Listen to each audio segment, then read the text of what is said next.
coloca na tela e vamos começar. Reaprendizagem jurídica, sejam muito bem-vindos à introdução ao direito civil. Quero que vocês coloquem esse nome na minha aula, por favor. Introdução ao direito, especialmente ao direito civil. Achei que você ia ficar trabalhando no LINDB. Não, LINDB a gente trabalha no Carreiras, em Delegado e outras turmas aí, tá? Primeiro ponto da nossa aula de hoje é esse. Pode anotar. Direito privado versus direito público. Direito privado versus direito público. Primeiro ponto que eu quero trabalhar com vocês. Claro que essa dicotomia, essa dualidade, ela está presente na sua cabeça desde os primeiros dias de faculdade.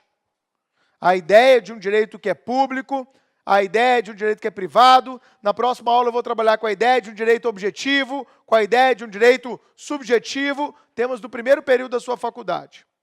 Mas essa distinção entre direito público e direito privado, ela pode ser vista sobre diferentes critérios. Então, anote. Direito público versus direito privado, já anotaram? Distinção sob diferentes critérios. O primeiro critério, que é o mais badalado de todos. A gente pode dividir direito privado e direito público a partir do interesse que é perseguido.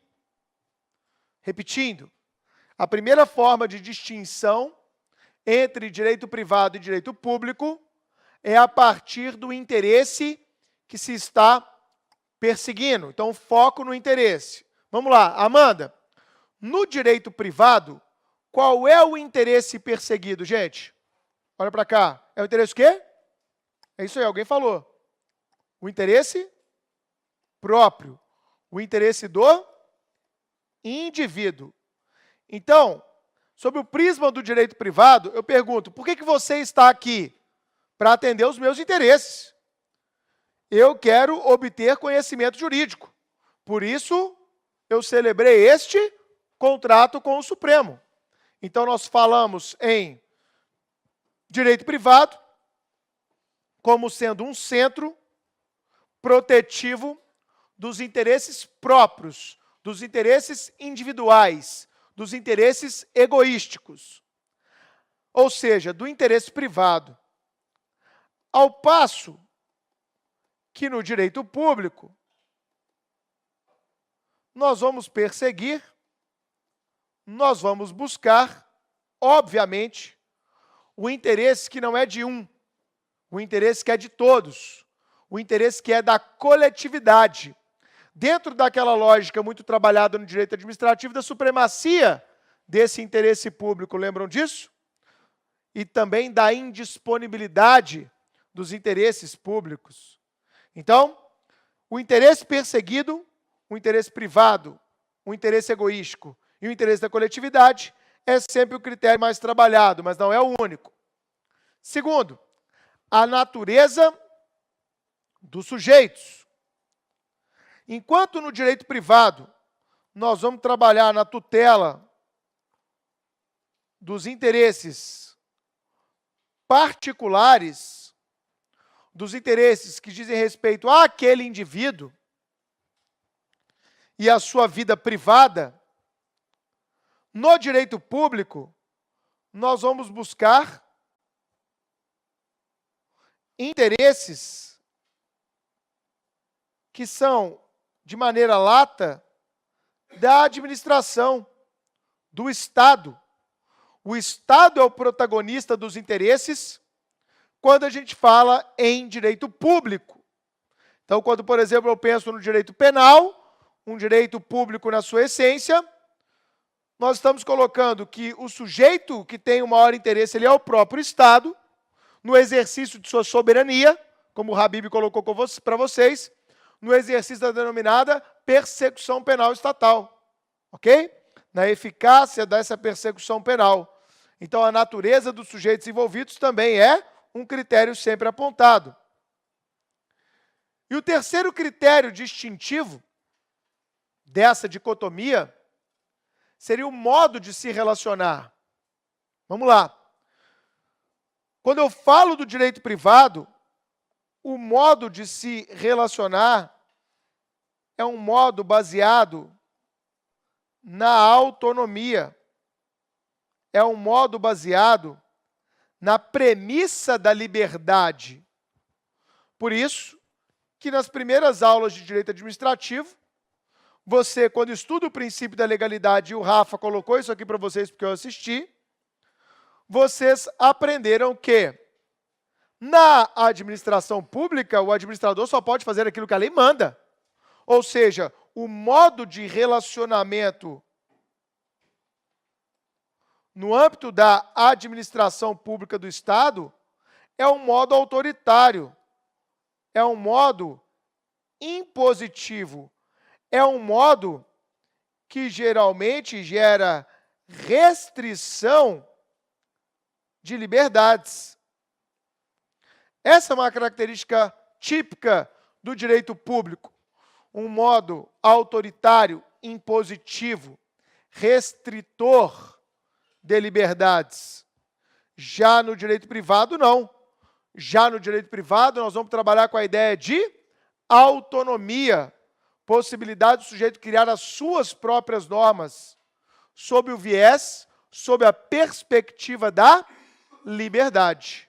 Então, vamos repetir rapidamente esses 3 critérios que tradicionalmente são utilizados para distinguir direito público e direito privado. Primeiro, o interesse perseguido, se o interesse particular ou o interesse coletivo. Se o sujeito é um sujeito privado ou é o Estado.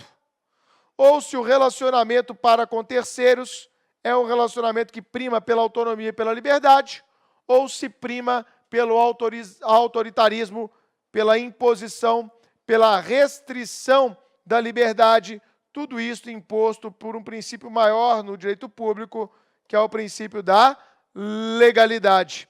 Então, enquanto aqui vigora o princípio da liberdade, no direito público vai vigorar o princípio da legalidade. Como contrapontos, como eu disse, vocês aprendem isso na primeira aula de direito administrativo, quando o professor fala que a administração pública só pode fazer aquilo que a lei manda e o particular pode fazer tudo aquilo que a lei não proíbe. Para o que você está fazendo e olha para cá, porque já chegou um momento de raciocínio jurídico com essa parte que parece boba da matéria. Como professor de civil já há muito tempo, eu observo claramente que o raciocínio de direito público acaba sendo prevalente em questões que são de direito privado. Então, olha para cá. A primeira desconstrução, que nós vamos fazer várias. A primeira, Ariage, desconstrução que eu quero fazer com vocês a respeito dessa dicotomia é a seguinte. Não traga os seus raciocínios de direito público para a aula de direito privado. Foi claro? Eu vou dar um exemplo onde os alunos erram porque aplicam raciocínio de direito público no direito privado. Eu não estou falando se é certo ou errado, não. Eu estou falando que isso é uma realidade. Eu verifico isso nas minhas aulas ao longo dos anos.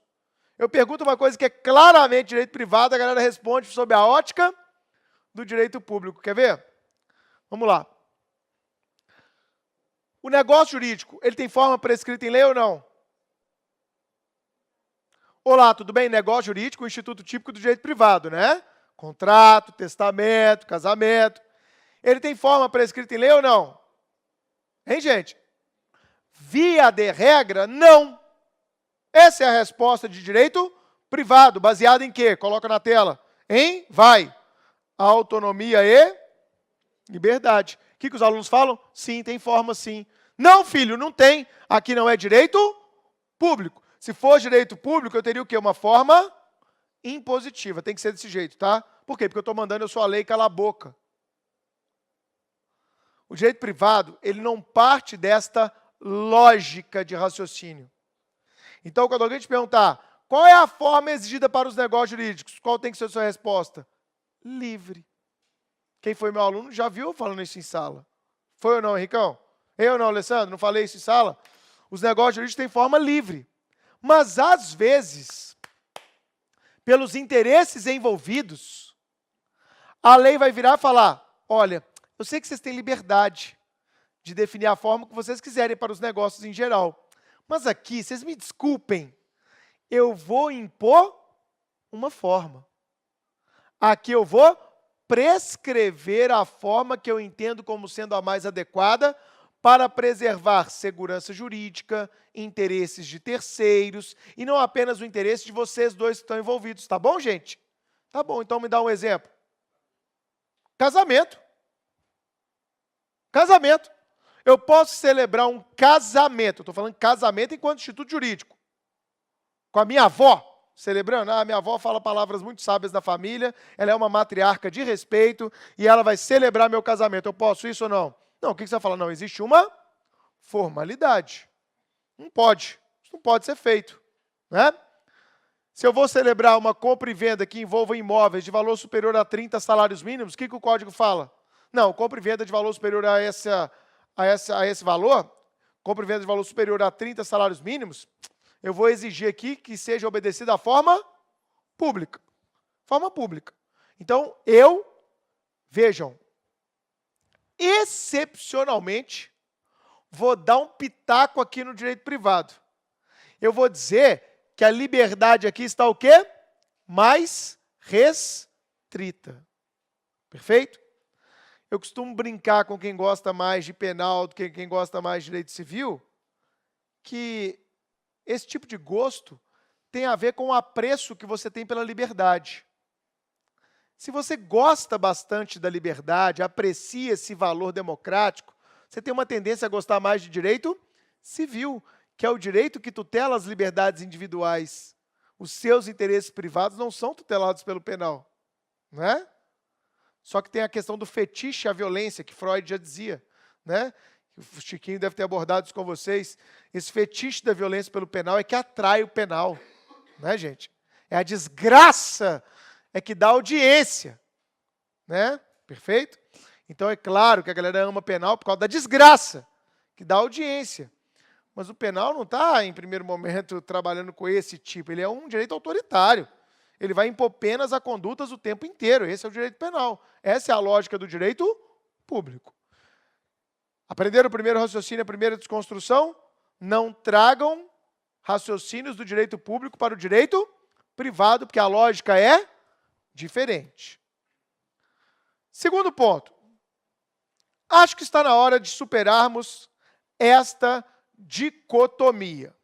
Primeiro, olha para cá.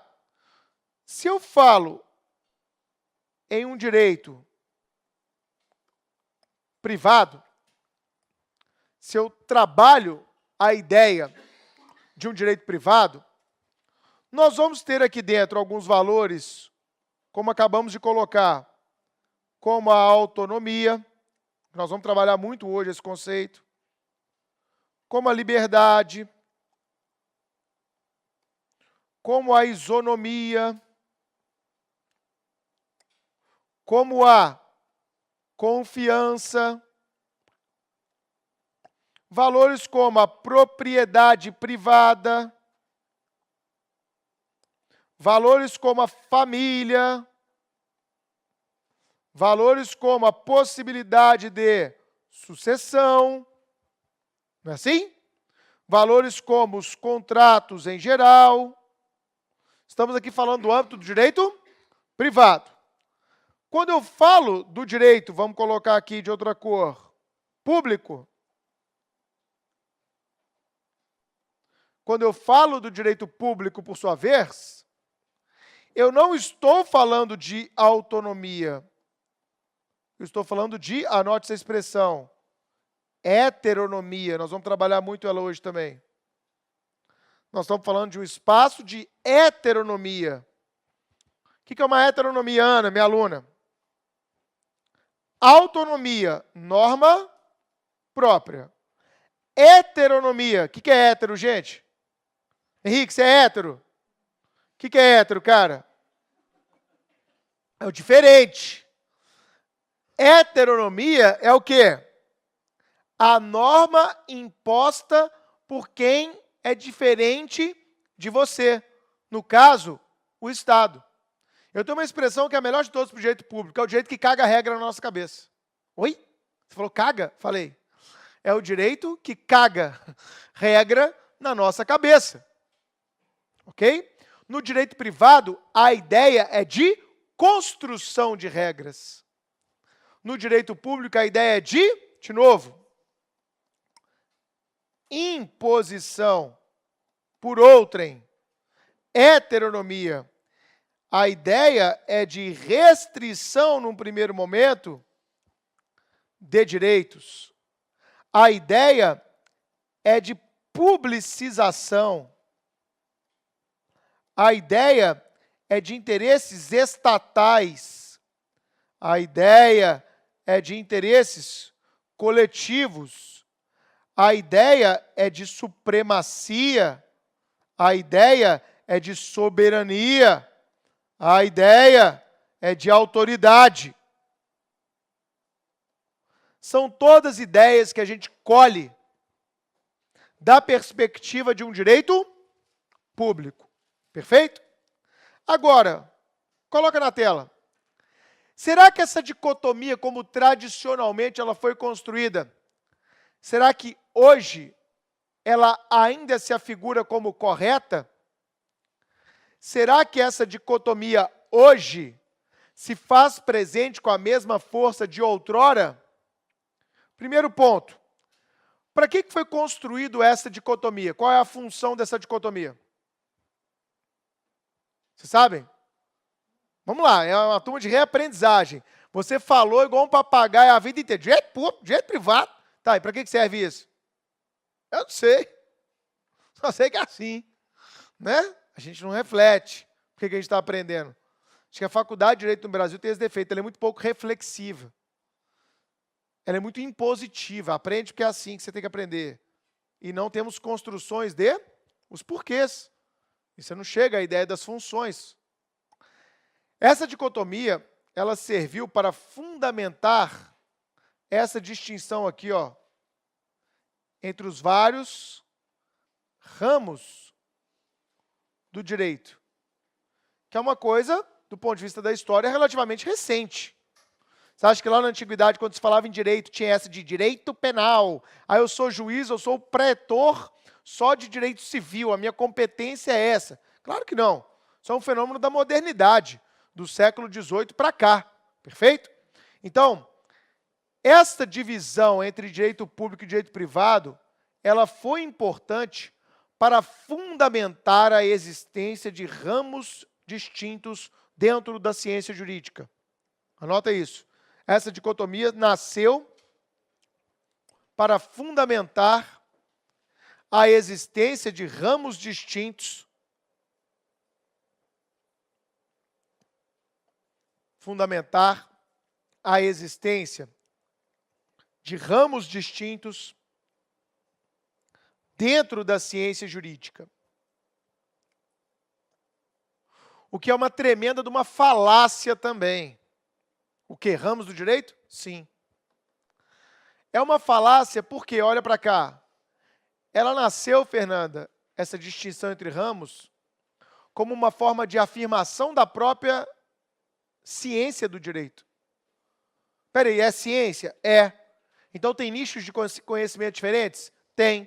Como é que eles se chamam? Ramos do direito. Assim como na medicina você vai ter lá o quê? Ortopedia, dermatologia, não é verdade? Pediatria e etc. Não é assim na ciência médica? Aí no direito civil nós temos o quê? O direito civil, desculpa, no direito como um todo, uma necessidade de afirmação do direito de construção de regras próprias.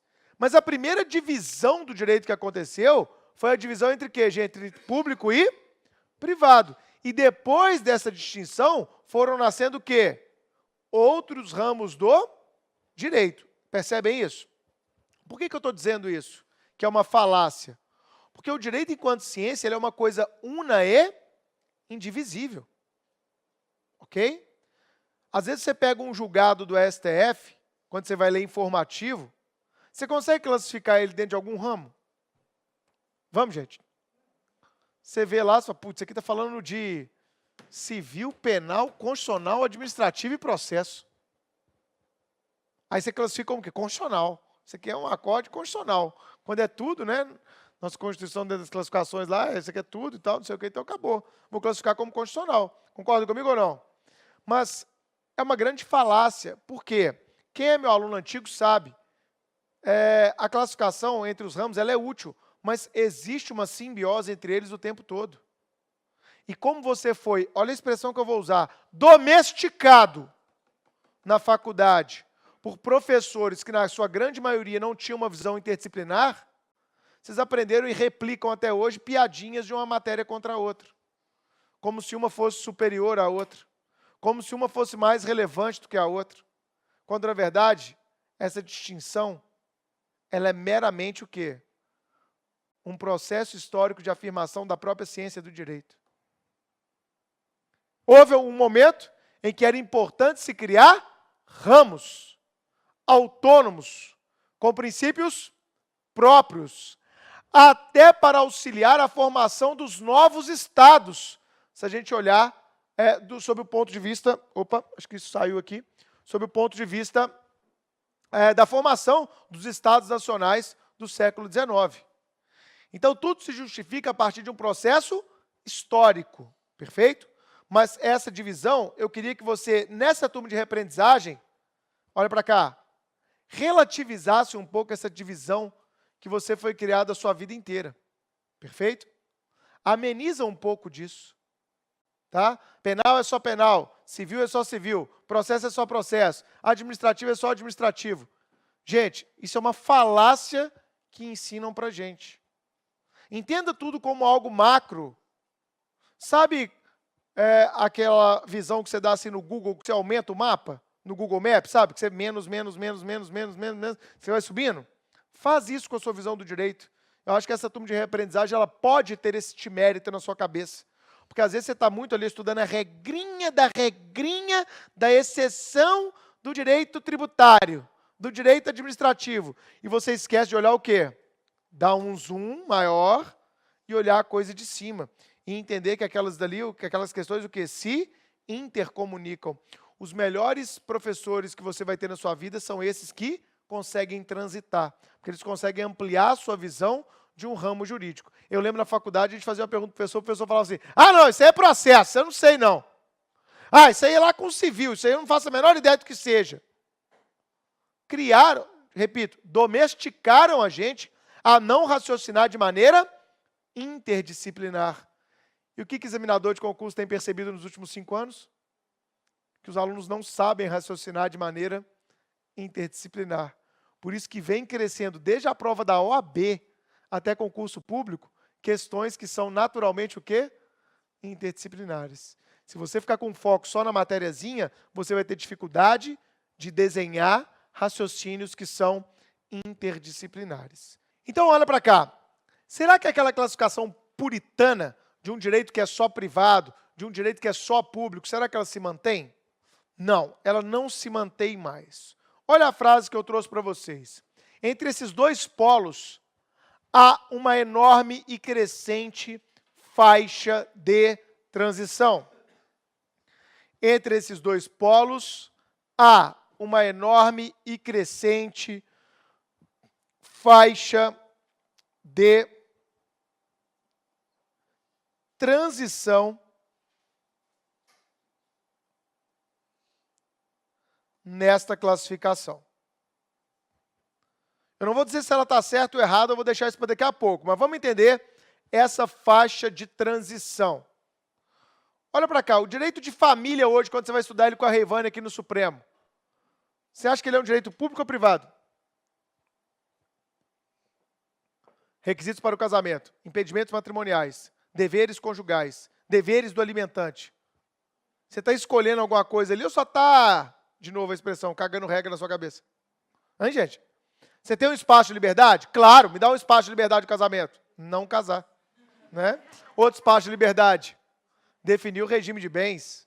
Não é verdade? Perfeito.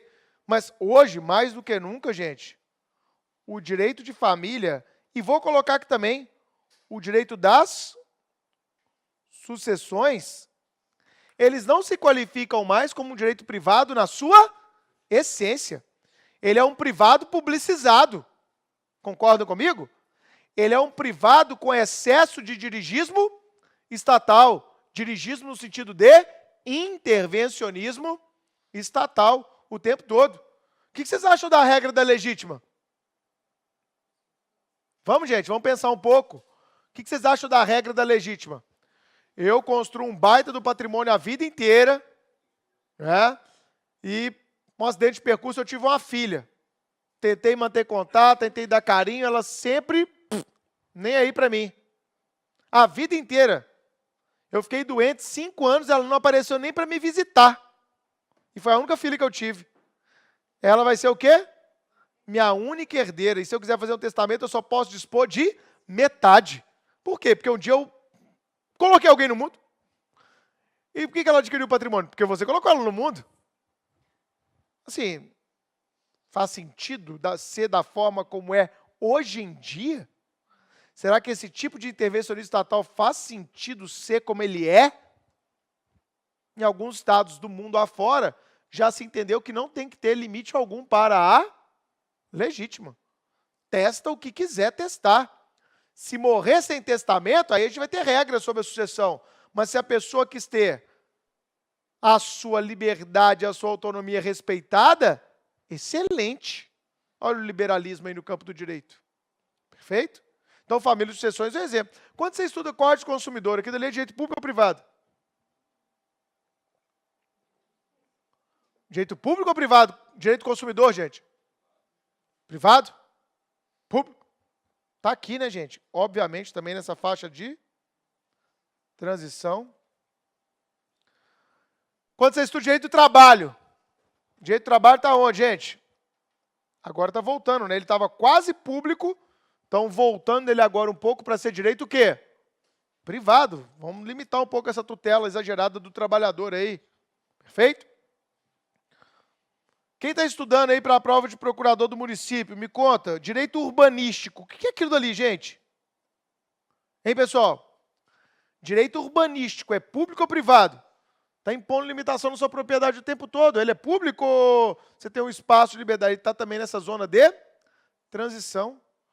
Projeto do Moro. Olha o que eu estou trazendo para vocês aí, gente. Projeto anticrime, que a gente até critica no nosso podcast, é anticrime. Todo projeto é anticrime, pô. Tem projeto pró-crime, não. Né? Não, se bem que teve aquela lei do Temer, né, que autorizava a repatriação de dinheiro que você tinha mandado para fora sem qualquer justificativa. Aquilo dele é projeto pró-crime. É para a galera dele, né, gente? Ele legislou em causa própria ali. Então, olha só. O Moro, o projeto anticrime do Moro, ele está jogando o processo penal numa área de transição ou não está? Plea bargain. Aquela ideia de um processo penal negociado, onde você vai poder negociar entre o órgão acusador e a defesa qual vai ser a melhor alternativa, vai levar para o juiz só homologar ou não, como já acontece hoje no âmbito da colaboração premiada. Quando a Polícia Federal aqui de Minas foi fazer a primeira colaboração premiada, no caso era eu mesmo, fiz a primeira aqui de Minas, a galera depois todo pegou meu modelo, porque como professor de contratos, eu fiz um puta do contrato. Quê? Professor de contratos, fez a primeira colaboração premiada depois da lei de 2013. Eu tinha uma mulher lá que queria entregar uma organização criminosa inteira ligada ao tráfico de drogas, e eu fui negociar com ela as condições para que ela pudesse fazer isso. Então, prometo não representar pela sua preventiva. Claramente o quê, gente? Uma solução negociada para se alcançar uma persecução penal mais efetiva. Perfeito? Hoje, quando a gente fala, e o Rafa trouxe isso para vocês, lá do artigo 26 da LINDB, o que o 26 da LINDB traz, gente? Aquele compromisso que o particular pode travar com a administração pública, evitando dúvidas a respeito de interpretações normativas. Não é verdade? Aquele tipo de solução negociada trazida pela LINDB é direito público ou privado, gente? Você fazer um compromisso de ajustamento de conduta lá com a administração pública. É um termo que claramente intermediário. A 90, 99, gente, quando trazia a transação penal desde 95. Transação penal, ela tem que ser aceita ou ela pode ser aceita? Pô, às vezes você não fez nada, está sendo acusado injustamente, você fala, não quer transação não, pode tocar o pau aí, eu vou trazer esse testemunho e provar que eu sou inocente. Só que você viu muitas vezes promotores despreparados e juízes despreparados querendo enfiar a transação goela abaixo. Às vezes você era advogado, estava com o cliente, não, doutor, peraí, ele vai, aceita a transação que é melhor para ele, é melhor, caramba, ele é inocente, pode tocar o pau aí, vamos para as provas. Vamos produzir prova aqui de que ele é inocente. Por quê? Eu não quero, amanhã ele faz uma merda de verdade, aí ele não vai ter direito mais a essa transação, então vamos deixar ele limpinho, sem nenhuma transação. Não é um modelo negociado de plea bargain lá de trás? Da década de 90, eu poderia ficar aqui a noite inteira trazendo para vocês, hoje, ou ramos ou institutos que são um misto de quê? De direito privado e de direito público. Então eu pergunto para vocês, essa dicotomia entre público e privado, ela ainda existe? Existe. Com a força que existia anteriormente? Não. Então anote, em que pese ainda ser correto, em que pese ainda ser correto se utilizar as expressões direito público e privado, direito privado e público,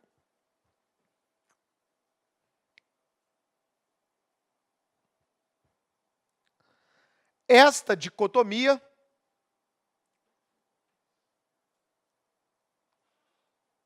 vem cada vez mais perdendo seu sentido originário, vem cada vez mais perdendo o seu sentido originário, em virtude de ramos, institutos, regras que se apropriam a um só tempo,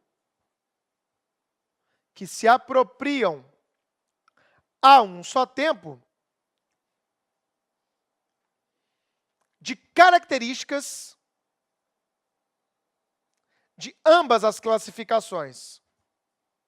Se apropriam de características de ambas classificações. Ok? Perfeito? Então, como é que isso pode cair numa prova de concurso? Coloca na tela. Eles podem colocar este nome aqui que já foi cobrado em prova de procurador da República. No que consiste a publicização do direito privado. Anote essa expressão aí, Amanda. Publicização do direito privado.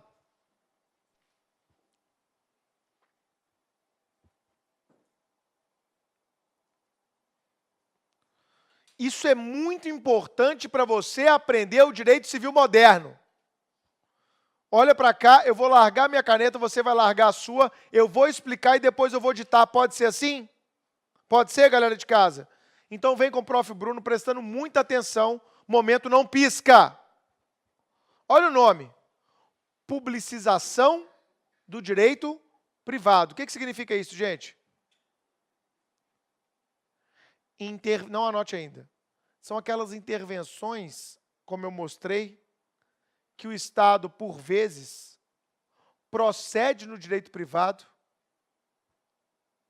impedindo que as partes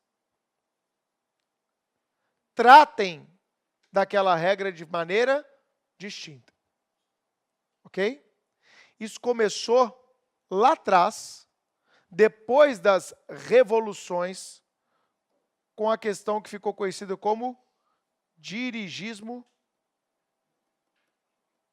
estatal, que como começou nos contratos, ficou conhecido também como dirigismo contratual. Lembra dessa expressão? Ok? O que vai significar isso? Cada vez mais eu vou ditar daqui a pouco. O Estado vai editar normas de ordem pública para regular situações que são tipicamente de direito privado. Entenderam? Vamos dar exemplo e depois eu dito. Olha para cá. Você acha que a função social do contrato, colocada no Código Civil, alterada inclusive pela medida provisória da liberdade econômica de 2019, a MP 881, você acha que ela é uma norma de ordem pública ou norma de ordem privada? Eu estou dizendo para você o seguinte, vamos lá, vamos entender essa distinção que ela também é importante. O direito público tem norma de ordem pública. O direito privado tem norma de ordem privada. O que seria uma norma de ordem privada dentro da ideia de autonomia e liberdade? Uma norma que o Estado coloca ali em caráter supletivo ou subsidiário. Que se as partes quiserem, ela pode afastar pela sua própria vontade. Vamos dar um exemplo? Obrigações. Obrigação alternativa. A quem cabe a escolha do objeto na obrigação alternativa? Vai, meus alunos. Ao devedor. Lembrou? Essa norma é de ordem pública? Gente, assim, o Estado está falando, isso aqui é muito importante, na obrigação alternativa, eu meter o bedelho. Não pode ninguém mais escolher, só o devedor. Isso é o quê, gente? É uma bobagem. Você olha para essa norma, você fala o quê? E assim você estuda nos livros de civil. O que você fala, gente, quando você vê essa norma? É lógico que as partes podem o quê? Afastar isso pela sua manifestação expressa de vontade. Então, pode o credor escolher? Pode. Pode o terceiro escolher? Pode. Pode uma pluralidade de optantes escolher? Pode. Óbvio que pode. Então, essa norma é de ordem privada. Então, toda hora que você vai ler doutrina civil, fala assim, ó, essa norma é assim, vírgula, salvo disposição expressa das partes em sentido contrário. Isso é uma característica típica das normas privadas, das normas de ordem privada. Essas normas, por favor, elas compõem a maioria esmagadora das normas presentes no Código Civil. Então, se alguém te perguntar, como são as normas do Código Civil? Qual é a sua resposta, Mari? São normas de ordem privada, que estão ali para verificar se a parte dispôs ou não de maneira diversa. Mas o controle da situação é de quem, gente? Das partes. Se elas não falarem nada na obrigação alternativa, quem vai escolher o objeto? O devedor. Então, a norma de ordem privada, ela tem um caráter supletivo da vontade das partes. É assim que você estuda civil a partir de agora, tá, Ana? Você está lendo lá, você fala, é assim. É assim se as partes não dispuserem em sentido contrário. Se elas não falarem nada. Aí, vai ser desse jeito. Mas se as partes dispuserem em sentido contrário, vai valer a vontade das partes. Fechou? Agora, quando você vê assim, ó, a liberdade de contratar será exercida em razão dos limites da função social. Será exercida em razão dos limites da função social. Será que as partes podem colocar no contrato delas uma cláusula assim, ó? Este contrato, excepcionalmente, não atenderá à sua função social. O que vocês acham, gente? Claro que não pode. Então, isso é uma norma o quê? De ordem pública, que está dentro de onde? Do Código Civil, do direito privado. Isso fez com que o direito privado se tornasse direito público? Não, mas são pílulas que relativizam aquela concepção tradicional e clássica do que seria um direito privado. Concordam comigo? Outro exemplo para vocês, presta atenção. Todo mundo, momento não pisca, olha para cá. Quando o Código Civil estabelece direitos, por exemplo, ligados à prescrição ou às pretensões que estarão sujeitos à prescrição, os prazos que o Código coloca ali são o quê? Ó, para reparação civil oriundo de dano extracontratual, a prescrição ocorrerá em 3 anos. As partes podem alterar isso, gente? Pode ou não? Não. Isso cai em tudo quanto é concurso.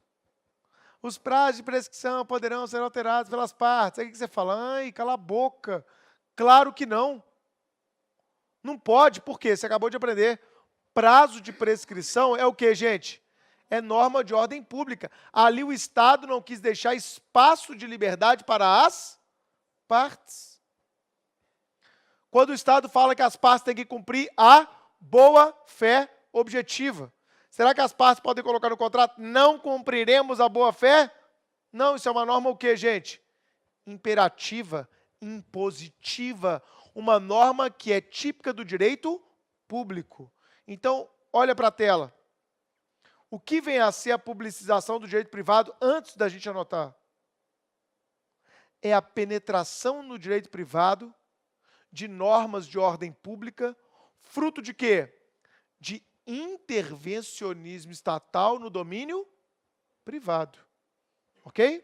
Agora, antes de anotarmos, tem gente que já fez 3 vezes, oi, vem comigo, oi, né? Vai a ola aí. Antes de anotarmos, para que o Estado faz isso? Porque se você não estuda funcionalismo, você não aprende nenhuma matéria de direito. Oi? O nome é feio, né? Funcionalismo. Você estuda isso muito em penal. Ah, o funcionalismo penal, está analisando quais são as funções do direito penal. Funcionalismo está em tudo, não é só no penal, não. Tá? Do ponto de vista funcional, para que o Estado promove a inserção de normas de ordem pública no direito privado? Por que ele não deixou tudo ao alcance das partes?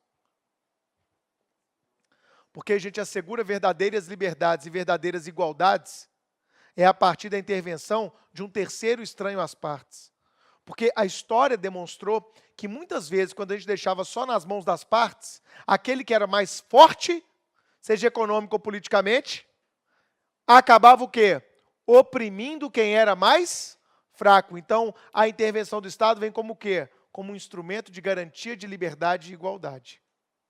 Então, é para isso que a gente tem várias normas de ordem pública dentro do nosso Código Civil, fenômeno chamado de publicização do direito privado. Ficou claro? Isso pode ser cobrado em prova, tá joia? Então, agora sim, vamos anotar, pode ir, agora é verdade. Vamos lá. A publicização do direito privado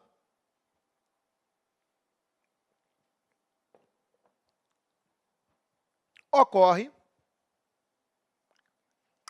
a partir da inserção de normas de ordem pública,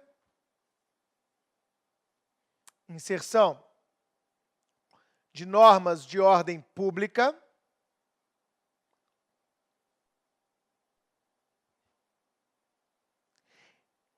nos diplomas que tipicamente ostentam a qualidade de direito privado.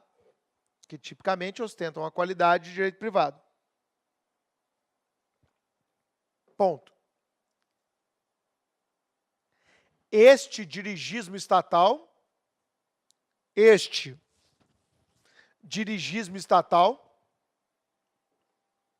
se justifica como forma de garantia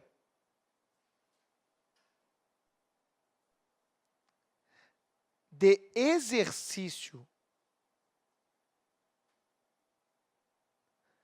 das liberdades entre os privados,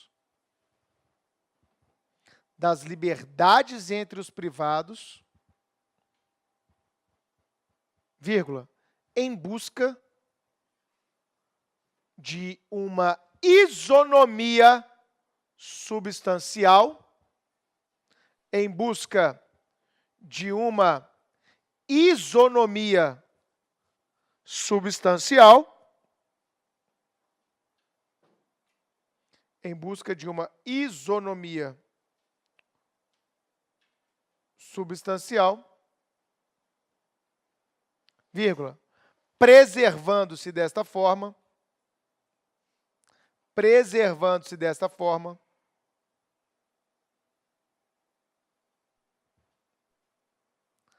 a paridade na manifestação de vontade e evitando-se a opressão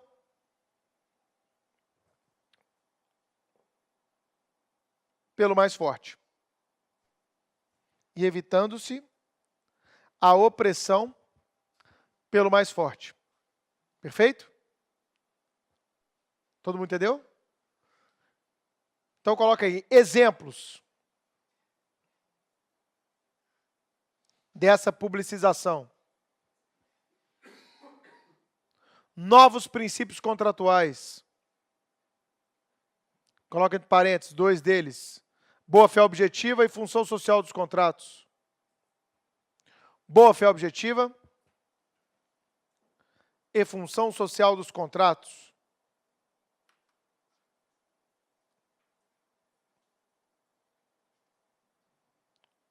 Outro exemplo. A vedação ao abuso do direito. A vedação ao abuso do direito.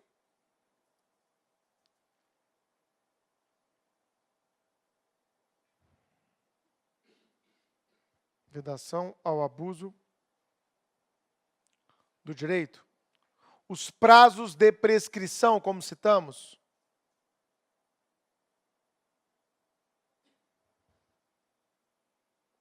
E etc. Ok? Então eu quero chamar a atenção para vocês para esse fenômeno. Nem toda norma que você encontra dentro do Código Civil vai ser uma norma só pelo fato de que está dentro do Código Civil, de ordem privada. Várias dessas normas são normas de ordem pública e, portanto, inderrogáveis pela vontade das partes. Coloque sua observação embaixo, observação. Quando uma norma se qualifica como de ordem pública, ela será imodificável, inderrogável pela manifestação de vontade das partes. Só para você lembrar daqui a 6 meses quando você lê esse caderno, né? Quando uma norma se qualifica como norma de ordem pública, norma impositiva, também chamada de norma imperativa, ela se caracteriza pela impossibilidade,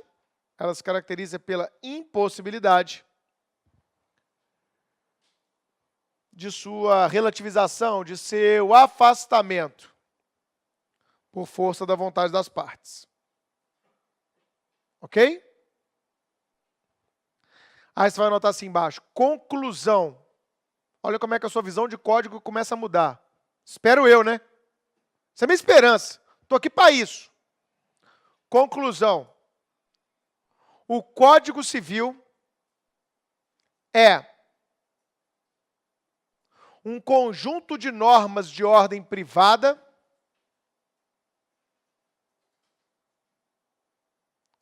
com temperos de normas de ordem pública. Agora entendi. O Código Civil é um conjunto de normas de ordem privada com temperos de normas de ordem pública. Perfeito? As primeiras disponíveis, as segundas indisponíveis. As primeiras dispositivas, as segundas imperativas. Fechado? Só que tem um outro fenômeno também. Qual é? Coloca na tela. Privatização do direito público. Já escutaram essa expressão? Ah, é o Paulo Guedes que quer privatizar tudo. Não, não é isso não, vai, calma. Isso é privatização de empresa estatal, é outra coisa. Tá? Bom, é só fazer o movimento inverso. É só fazer o movimento inverso. Olha para cá. No âmbito do direito público, cada vez mais estão crescendo as hipóteses nas quais nós temos regras que eram tipicamente do direito privado, invadindo o direito público como forma de quê? Como forma de quê, gente? De implementar princípios da administração pública, como, por exemplo, o princípio que o Rafa trabalhou com vocês, da eficiência. A história nos mostrou que a iniciativa privada costuma ser mais o quê? Eficiente do que o poder público. A gente está falando aí, brincando em privatização, né, de empresa estatal. Pô, quem frequenta aeroporto igual eu sei só de chegar no aeroporto, se ele é administrado pela Infraero ou se ele é administrado por alguma empresa privada. Eu não preciso nem olhar. Eu chego no aeroporto, já bato o olho assim, isso aqui é certeza que é Infraero, irmão.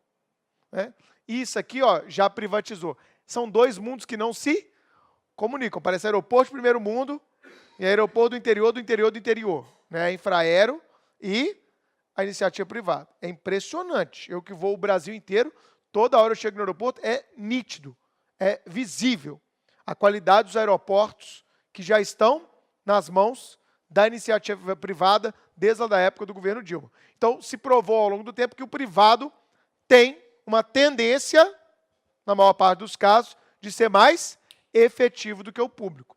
Então, não é um movimento só no Brasil. O Rafa deve ter falado isso. É um movimento que está acontecendo no mundo inteiro. A administração pública, cada vez mais, busca institutos do direito privado para quê? Para satisfazer os seus interesses enquanto administração. Concordam comigo?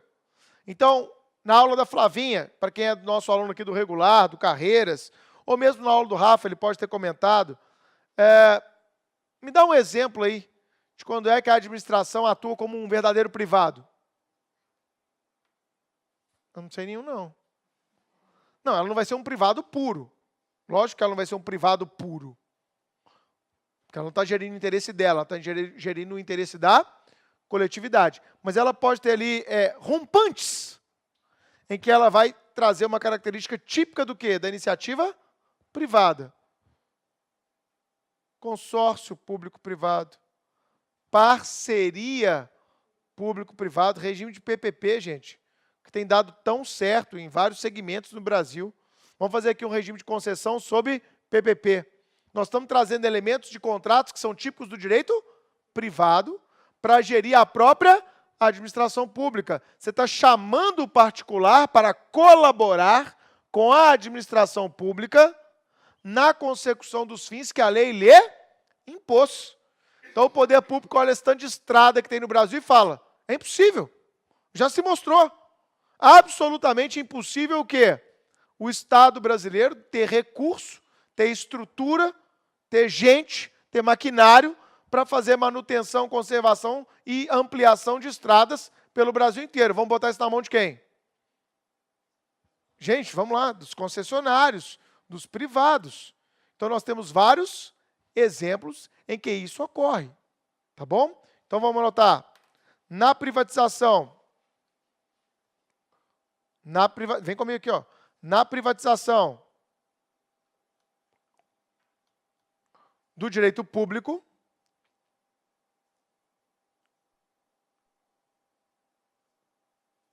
há uma relativização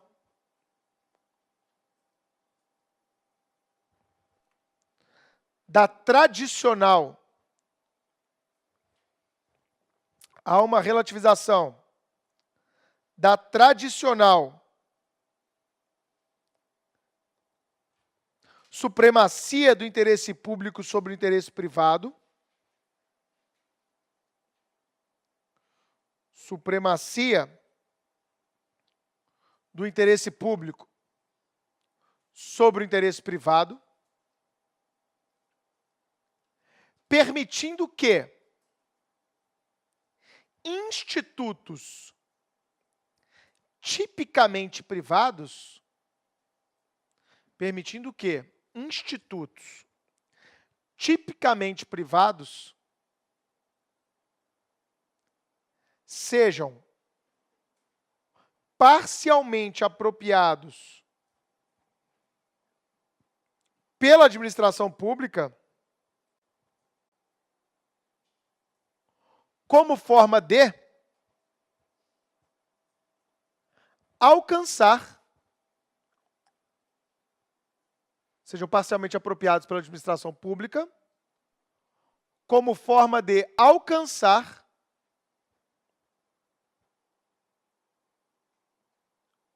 os fins que lhes são impostos pela lei. Alcançar os fins que lhes são impostos pela lei. Ok? Então, vamos dar 3 exemplos aí, entre parênteses. Primeiro exemplo. Parceria público-privada. O nome já ajuda, né? Erra essa na prova e se mata, né? Parceria público-privada. Uma coisa que está muito em voga é mediação no âmbito da administração pública, né?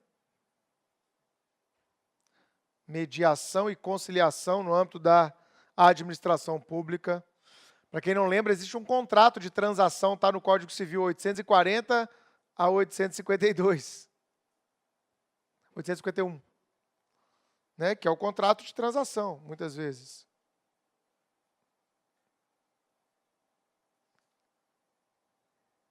E a própria redefinição de interesse público diante de uma situação em concreto. A Flavinha usa um exemplo muito bom na aula dela, quem foi aluno vai lembrar. Redefinição do que seja interesse público diante de um caso concreto. Eu vi isso a Flavinha falando uma vez no Hora H e nunca mais esqueci. Ela dava o exemplo de uma senhora que tem mais de 100 anos de idade, que mora no local e mora lá a vida inteira, lá ela construiu sua história. Só que o Estado quer desapropriar a casa daquela senhora para construir uma escola. Lembra desse exemplo da Flavinha? Que ela sempre falou? Pois é. Será que o interesse público demanda realmente que uma senhora de mais de 100 anos de idade seja retirada daquele local onde ela viveu a vida inteira, só para fins de construir uma escola? Não tem outro lugar no mundo. Tem que ser na casa daquela senhora. Então, hoje, o direito administrativo já trabalha esse tipo de impossibilidade em virtude do interesse do privado. Não, peraí, olhando o caso concreto, não é proporcional. A gente tem ali aquele outro imóvel ali que pode atender da mesma forma. Aquele imóvel ali, gente, é de uma empresa que não funciona aqui tem 5 anos. Por que eu tenho que desapropriar a casa da Dona Maria? Antigamente era impensável, era supremacia, cala a boca, engole, sai daí, Dona Maria. Ah, mas não tem pra onde ir. Toma o dinheiro aqui, compra uma coisa, comprar o quê? Não tem nem como comprar nada. Então, cala a boca, sai daqui. Supremacia e interesse público. Hoje está se admitindo esta relativização no caso concreto. Perfeito? Então, são 2 expressões que podem cair na sua prova, eu quero colocar na tela de novo. Publicização do direito privado e privatização do direito público.